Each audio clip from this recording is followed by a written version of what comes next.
ايه يا عواد، ايه يا حبيبي، ايه يا عواد، ايه يا عواد، ايه يا عواد. بيع، بيع، ما قلنالكش ما تبيعهاش، احنا عارفين اللي فيها، واحنا عارفين ان الماتش رايح لبيراميدز كده كده.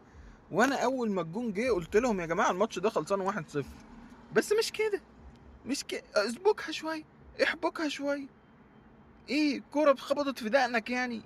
سلامة دقنك. والكرة التانية رايح تعمل دايفنج في السماء، ايه يا حبيبي، ايه يا عواد، ايه يا بابا، ايه يا عمنا، ايه.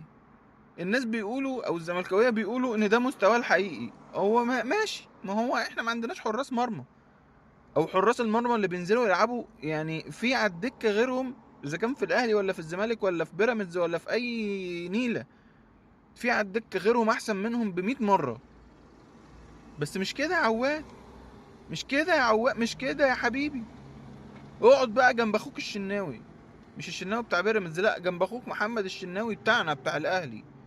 انتوا مش نافعين بجنيه، مش نافعين بجنيه، مش نافعين بجنيه، بنص جنيه حتى يا حبيبي. ليه يا عواد كده يا عواد؟